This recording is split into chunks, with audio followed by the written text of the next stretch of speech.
palatuntunan. Saktong-sakto lang ang mga balita. Saktong-sakto lang ang mga balita. Saktong-sakto lang ang mga komentaryo. Saktong-sakto lang ang mga komentaryo sa MI4 New Online Radio sa Pilipinas. Si Edman Sera at Omar Clerigo nangakong maglilingkod sa larangan ng radio broadcast. Isang oras na talakayan, isang oras na balitaan, isang oras na komentaryo.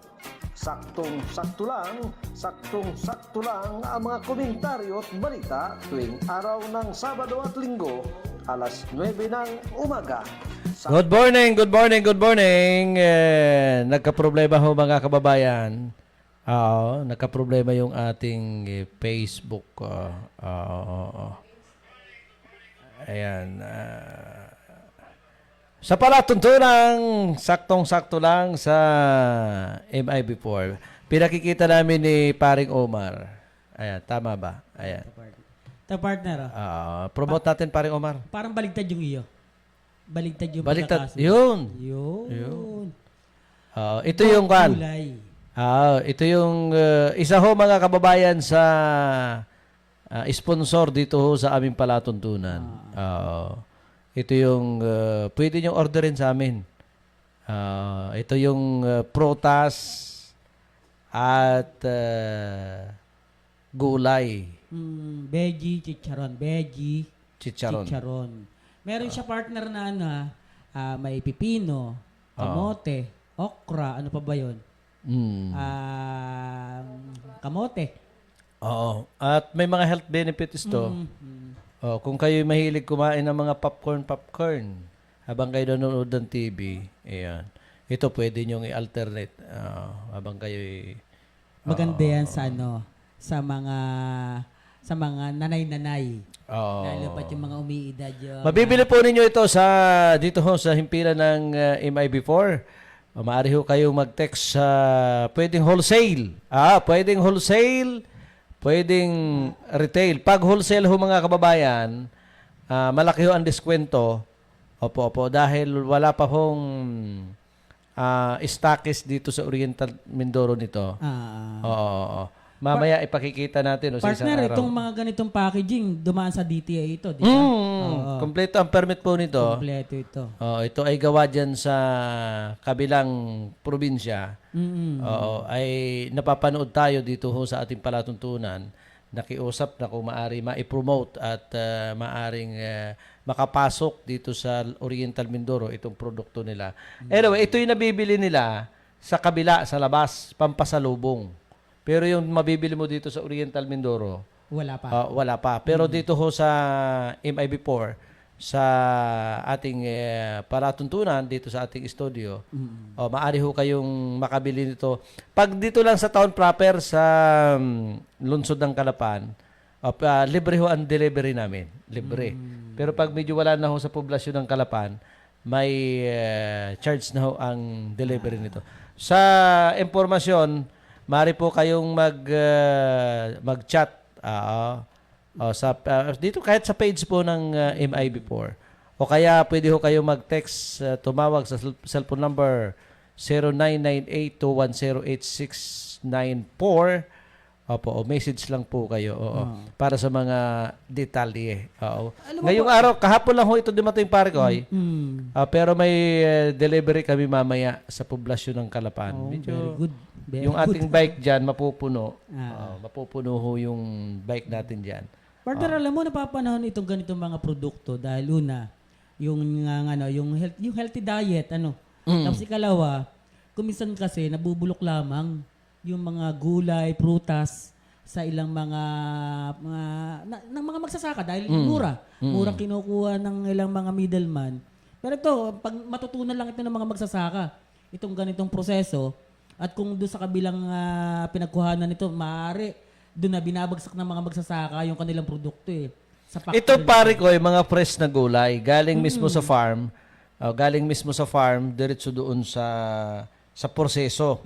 Galing sa proseso. Ang maganda nito, mainggan nyo yung ating mga kababayan na magtanim ng ganitong uri ng gulay dahil mayroong nagpa-process at maganda yung kanyang packaging na ibinabalik naman sa ating mga consumers.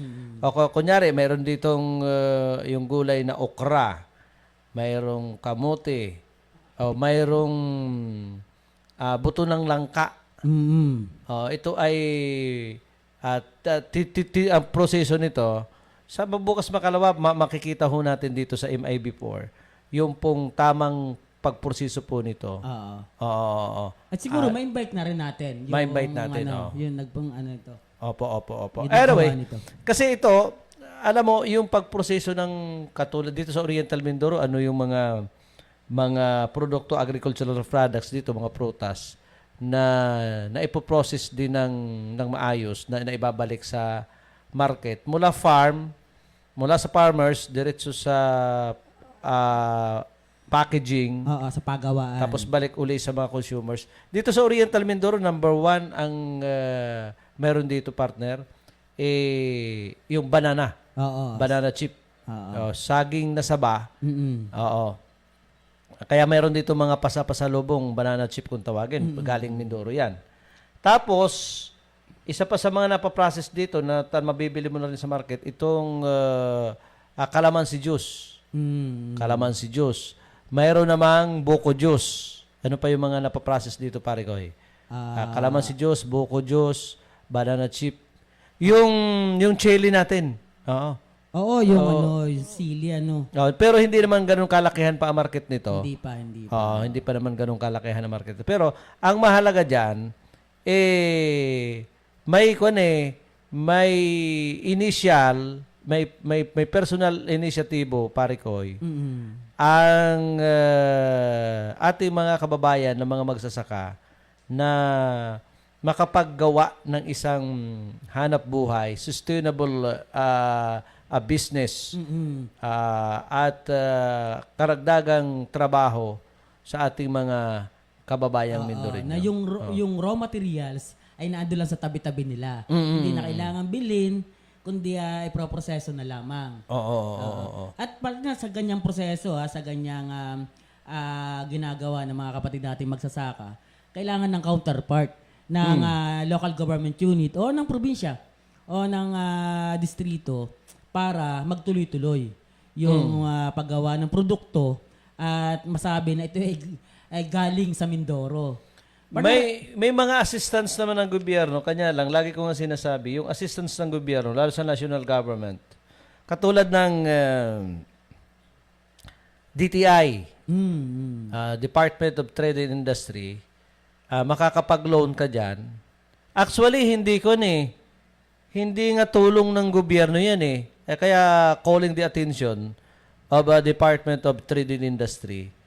Ang kanila, pauutangin ka, may porsyento. Ganun ba? Oo, may porsyento. Parang bangko na rin. Tapos mahigpit din ang pagsasabi. Actually, mas mahigpit pa sa sa ating kakaalaman, mas mahigpit pa ang proseso dyan sa DTI kung kayo maglo-loan kaysa sa mga lending investor. Yung mga rural bank, kunyari, rural bank. Kasi may mauwa kang pepermahan dyan. Yung iyong grupo. Grupo yan, partner Pero ngayon ko lang nalaman na mayroon palang interest Kasi dati, yung provincial government, meron silang SOPLO na tinatawag partner. Ayon sa provincial government, may scheme doon. Zero interest yan. Na zero interest. So, 3 ibabalik years. mo. Or, mayroon pang dole-out. O mayroon pang dole-out pag ibinibigay sa kooperatiba. Pero partner, ang pepermahan mo doon sa MOA, may isang nakalagay doon, may isang nalimutan ko lang kung anong section yon sa MOA, sa Memorandum of Agreement sa provincial na pag hindi ka nakabayad ng iyong hiniram na pera sa provincial government o sa gobyerno, ay pwedeng mailit yung iyong mga, halimbawa, yung iyong makina ng organisasyon, yung ilang gamit ng organisasyon. Sa kabilang banda, tama naman yon para magporsige. Kasi Oo naman, partner. hindi naman lahat na kooperatiba, sabi ko nga kahapon sa kasi programa ko. karanasan natin, yung nag-minister lang out at ginagawang palabigasan, milking cow lang. Nung ilang Pero kanyan, partner, kumbagay, ibang kabanata yon. Okay. Ibang kabanata yung hindi ka nagbayad. Ang una muna, bakit ka magbabayad? Because nakautang ka. Bakit ka mangungutang? Because wala kang pera para doon sa isang proyekto, sa isang project o business na gusto mo. Lalo't na sa kooperatiba ka. Yung proseso ang sinasabi natin dito. Balikan natin ang DTI. Ang DTI is may percent. Parang 7% pa nga eh.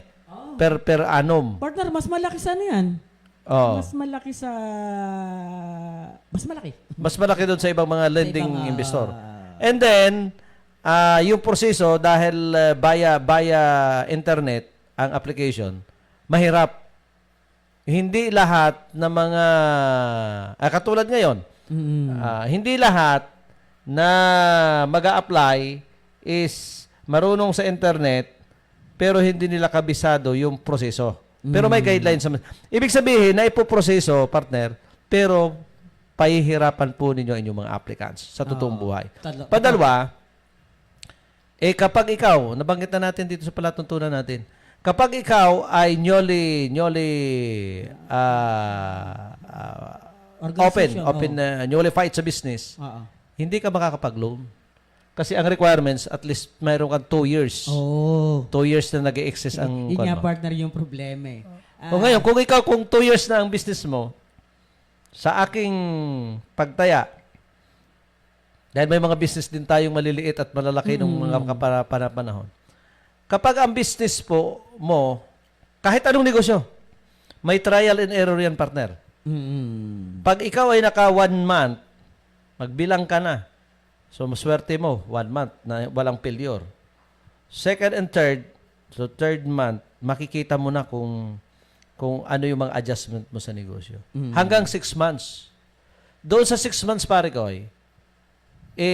doon ka na magde-decide kung itutuloy mo o hindi ang negosyo mo. Or ano ang kulang. Ano ang kulang. Kapag nakasantaon ka, success ka na sa negosyo mo. Ngayon, ba't ka pa mangungutang? Tama, partner. Tapos naka 2 years ka, batay doon sa guidelines ng DTI. 2 years. Ang gagawin mo doon, kaya ka mangungutang, is additional na puhunan. Kung gusto mo i-expand. Pero kung kaya ka mangungutang, dahil palpak yung business mo, ba't ka pa mangungutang? 2 years, wag mo nang dagdagan ang problema mo. So may problema na doon sa assistance o actually hindi tulong yan ng DTI eh. Hindi tulong yan eh. Another parusa. Taliwas doon, partner. Taliwas doon sa mga panawagan, sa mga pinagyayabang ng ahensya na tumutulong sila sa mga negosyante, small and medium enterprises. Palpak yan. Palpak Partner, po kayo. Yung kaya ko naman sinasabi na kailangan ng counterpart ng local government unit. Minsan may nakita ako sa post sa Facebook Parang part ng Victoria, yung Calamansi Juice Extract. May nagbigay parang itong Congressman Arnan Panaligan, yung nagbigay ng sasakyan. Para do sa Maganda, partner yon. Yun yung sinasabi natin na malaking tulong yon sa organisasyon. Na gusto rin sana natin na itong mga ganitong tulong makarating din, wag lang doon sa Victoria, meron pang Socorro, meron pang Pola, meron pang mga bayan dyan na may maraming mga organisasyon na pwedeng makatulong. Tama, partner rin ngayon ko nga lang nalaman sa iyo, yung sinasabi mo na yun, meron pala sa DTI na ganitong loan. May isa pa dyan, partner, dagdag ko pa. Ang layunin kung bakit makatulong nung panahon ng pandemic daw ng mga negosyante na siyempre may mga lumubog ang business, nalugi. Kanya lang, kung titingnan mo naman doon sa pagsisiyay nila, kaya ko alam, may mga nakaibigan tayo, may mga nakakausap natin. At isa sa mga kasamahan natin dito ay borrower ng DTI. So talagang totoo yung binabanggit niya. Isa pa diyan, kung ikaw kunyari ay may mga sabit-sabit. Mayroon kang may record utang partner, sa bangko na hindi mo na na-settle because the pandemic time. Mayroon ka sa home credit, mayroon ka sa somewhere. Tapos kunyari may mga hatak-hatak ka o Kahit, basta may hindi ka na settled sa bangko at nakita yan ng DTI, hindi ka na pahihiramin. So meaning, wala kayong pagkakaiba doon sa mga commercial bank sa ganung uri ng proseso. So hindi nakatulong ang gobyerno doon sa sinasabi. Kasi kaya ka nga mangungutang, kasi bumagsak ka sa negosyo, hindi mo talaga na-settled yung mga kwan mo eh. Yung mga obligasyon mo eh. So ngayon, ang punto sa atin dito, wag nang ipagyabang ng gobyerno na tumutulong sila kasi maliban doon sa mga dole out, mayroon naman talaga. Pero yung scheme, yung criteria, yung policy, lalo din sa DTI, palpak ho kayo, totoo lang. So lalo ho kayo ma-high blood. Kasi nga, kaya nga, paano nyo matutulungan yung isang tao, yung isang kooperatiba, na bumabagsak dahil nga sa problema ng pandemic. Kung ganun. So, anong gagawin? Ala na, hindi ka na mangungutang kasi kailangan mong bayaran mo na. Kung may utang ako, kunyari 1 million, 3 million, o kaya 30,000 per kailangan bayaran ko muna yun para makautang ako sa kanila. Tapos partner, yung pangungutang sa ganyan sa gobyerno, hindi partner per individual yan. Per organization yan. Alam, may mga batas dyan na hindi pwede mangutang o mag-loan sa gobyerno ang individual. Mas gawin ito as a organization. Partner, kaya natin ito binabanggit.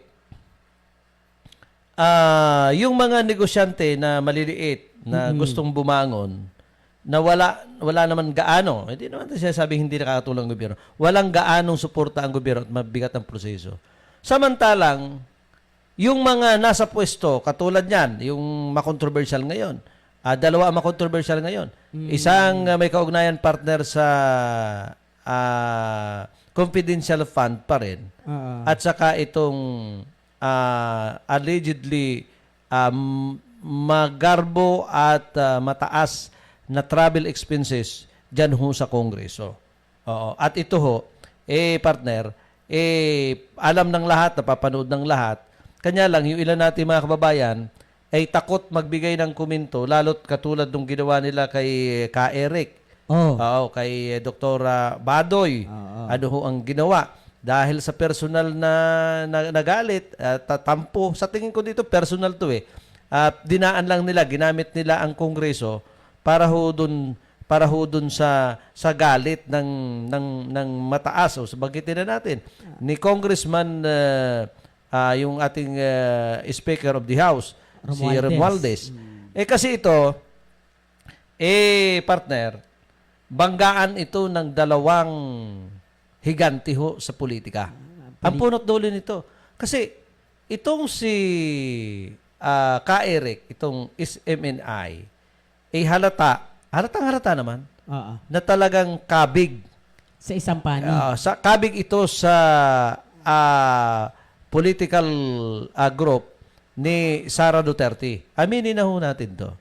Ngayon, sumimplang doon partner sa confidential fund na inalmahan ni Deputy Speaker Romualdez. At alam naman na lahat na hindi ka na-aproba. Yung ego nito ni Sara, natapakan. Ngayon, may kinalaman man sa wala, nasa likod man sa hindi itong si Sara Duterte doon sa mga banat ni Ka-Eric. Although, walang masama doon sa banat ni... wala akong nakikitang masama sa banat ni Ka-Eric. Press freedom. Partner. Ang nakikita ko lang doon, yung nasa likod. Kung ito, ang tanong lang doon, kung magkasundo ba, kung hindi ba nagkaroon ng pader, si Romualdez at saka si Duterte, si Vice President Sara, doon sa confidential fund, magiging ganun din ka-agresibo itong SMNI. Ay matatanggalan rin baga ng prangkisa. Itong SMNI. Di ba? So ngayon, ang akin dyan, tama si Ka-Eric pero nagamit ng dalawang, itong kongreso nagamit din ni siyempre, kasi ang lagi kong sinasabi, may batayan naman kasi itong kongreso na magpa-imbestiga. Lalo't ang katuwiran nila, nakasalalay partner yung tiwala ng taong bayan sa Congress. Kasi mukhang napahiya mo naman, tapos hindi naman daw totoo. Hindi naman Kanya lang, may may mga approach, may mga pwede silang gawin na hindi naman naabot doon sa ipakukulong, may pakukontempt mo. Kasi ang tanong lang naman doon totoo po ba? Kasi ang sabi doon ni Ka Eric, may informante siya. Galing sa Senate. Pakitanong nga ika sa Congress kung totoo yung travel expenses na umaabot sa ganito kalaki. Ayun. Nagtanong, ano ga namang sagutin? Anong sasagutin? Sasabihin mo, padala silang press release o Ka Eric. Walang katotohanan yung pinatatanong sa iyo ng informante mo at ang totoo, ito ang aming facts. Partner So tapos na. Partner, baka ma-high blood ka na naman. Yan ay bahagi ng weather lang yan Sabi mo nga Ay panapanahon yan Ay magandang umaga po kay Maria Siren, Asedera Clerigo. At good luck sa pagpalaot uli ni Paul Mendoza na aalis ata bukas at sasakay na uli ng barko. Good luck at ingat lagi. Barko pa uwi ng Batangas o international? Partner, sasakay at international. Yan. Sasakay. Paalis na ulit. Hindi ata din na mag-Christmas sa atin sa Pilipinas. Good luck. Okay. Yan yung partner yung sinasabi natin. Kaya, alam mo, minsan, matatawa ka at maiinis ka sa pagpapalakad ng ating pamahalaan. Lalo sa national issues, na sa mga national politician, mga senador, mga congressman. Ito kaya ho natin sinasabi, sa bagay dapat nga hindi na 'to pinag-uusapan dahil yung issue para kumbaga tapos na. Kasi pinalaya na. Pero ang mga tanong ng ating mga may nabitin kasi kasi nagsampa ng kaso o inquiries o anuman si Attorney Roque sa Department of Justice. Ngayon, kasi parang kino-question kung bakit kinulong, yung side of nasa constitution ba, may mga basehan ba, legal basis ba? Ngayon, isa raw yun sa mga ikinatakot ng mga congressman kung bakit pinalaya si Ka Eric at saka si Badoy. Hindi, partner sabi ni Congressman Tambunting ay may sinabi na informant. Galing sa Senate, may sinabi itong si Congressman Tambunting na pinangalanan. Oo, pinangalanan. Ayan. Ni Celis. Okay. Babalik ngayon yung ginawa nyo kay Ka Eric na hindi pinangalanan ni Ka Eric kung sinong source niya, kung bakit na contempt. Ni Ka Eric. Ngayon, pinangalanan, sabi nyo, pinangalanan ni Ka Eric kaya daw yung source niya. Kaya daw pinalabas. Itong si Badoy at saka si Celis, pinalaya na. Dahil nga pinangalanan na. Okay. Pinangalanan. Ba't di nyo ngayon babanggitin sa madlang people kung sino? Kung sino yung pinangalanan ni Ka Eric? Under investigation po ulit, partner. Diba? Alam mo naman, pinapahaba lang ng pahabayan pinapahaba nila yung Ngayon, yun ko ay bakit din nila banggitin ngayon? Di ba? Nasa due process daw, partner. At saka, yung right against self-incrimination, kailangan daw mamutawi uli yun. Ganun. Mas matindi pa nga yung kay Ka Eric. Kasi ang legal basis niya yung batas ng Soto Bill. Na hindi mo po pwedeng banggitin.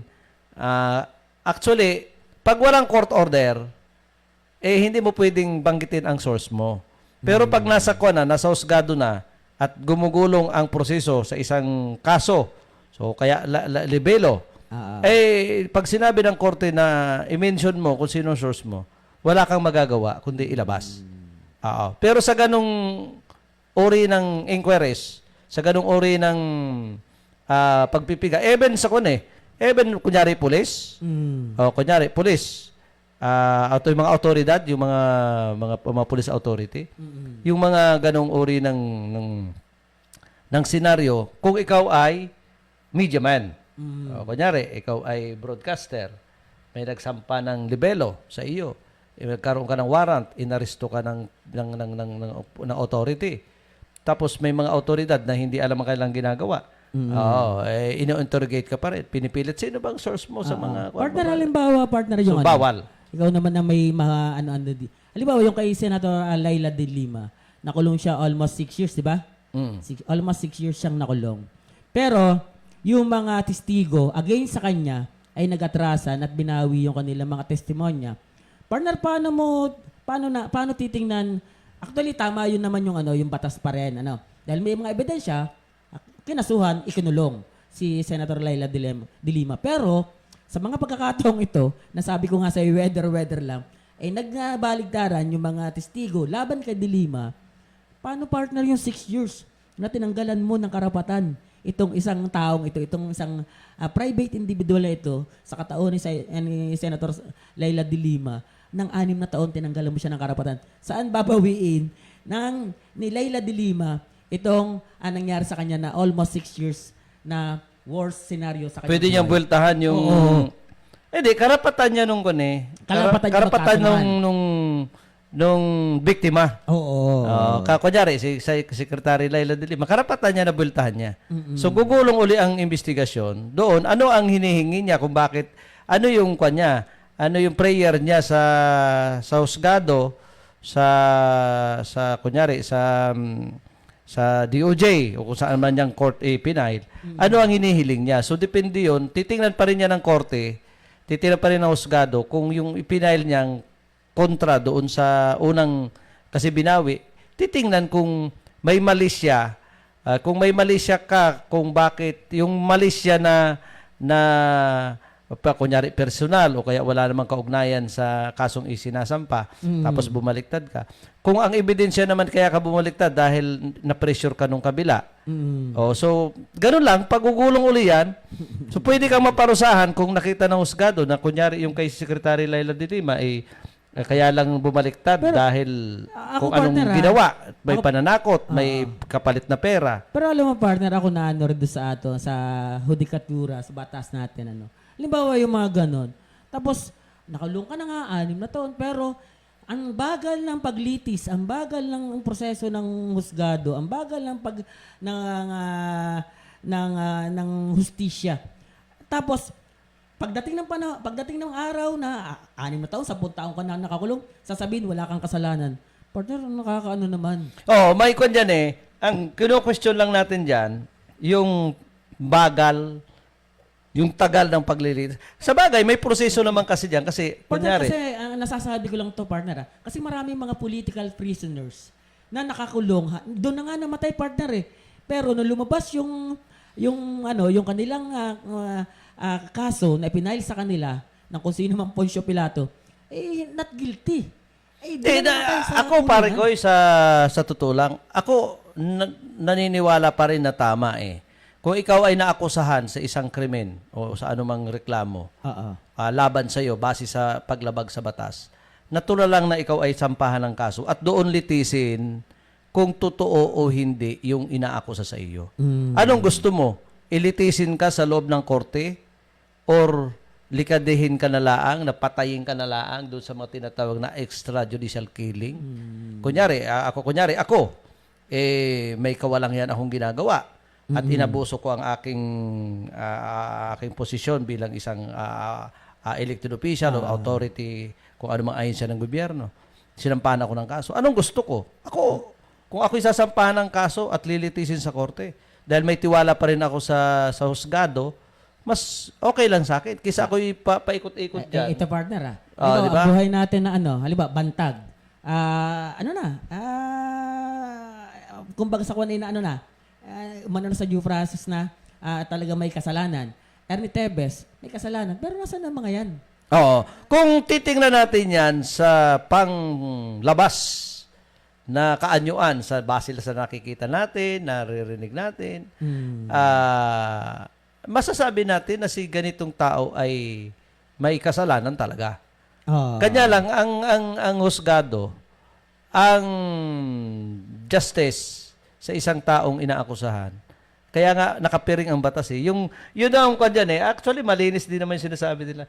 Yung walang halong although may mga krimen kasing ginawa mo, totoong ginawa mo, pero pag nagpresenta ka ng ebidensya, kasi kailangan patutunayan mo sa husgado kung totoo o hindi ang inaakusan mo laban sa kanya.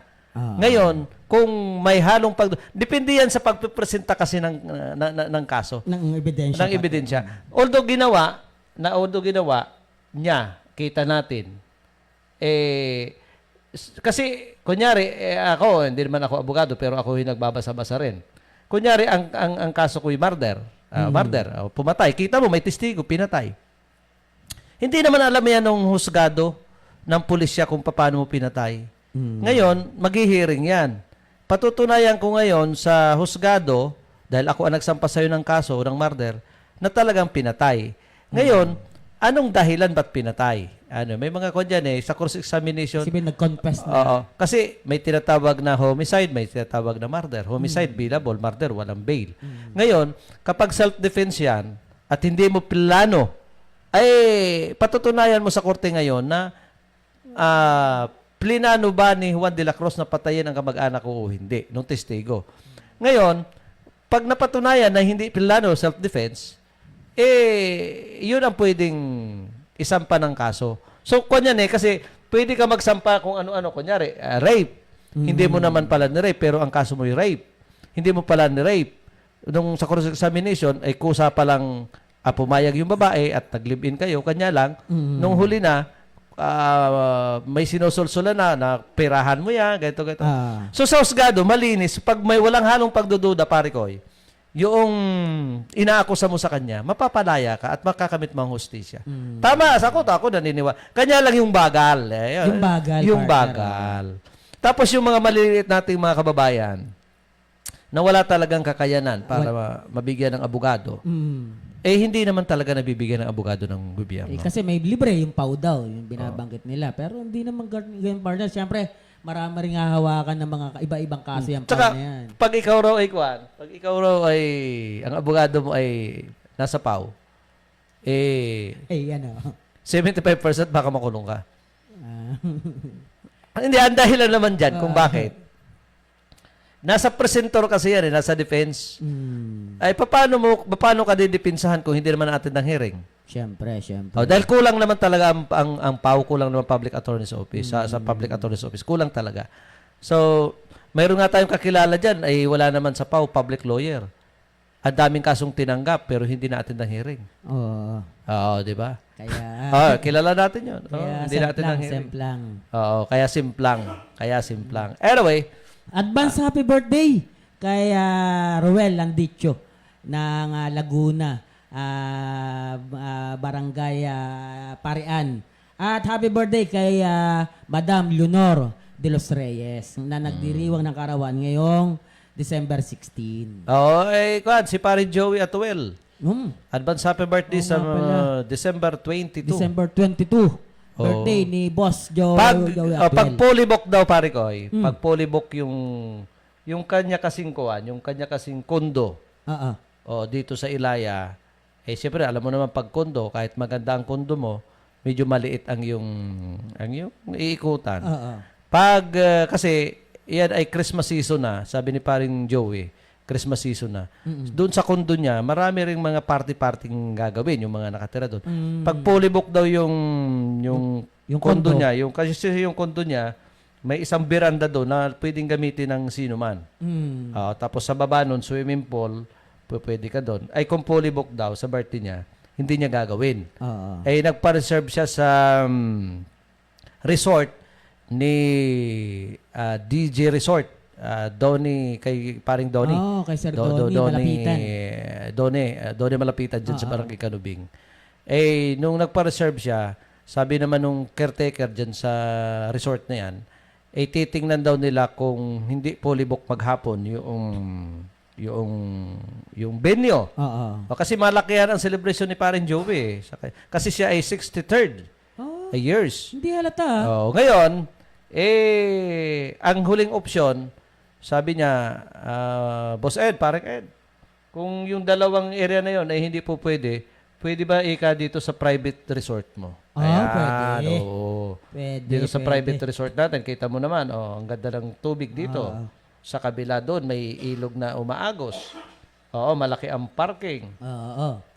May malaki ang parking natin dito hanggang likod. Hanggang dyan sa harap. Tsaka wide-looking yung Mount Halcon dito.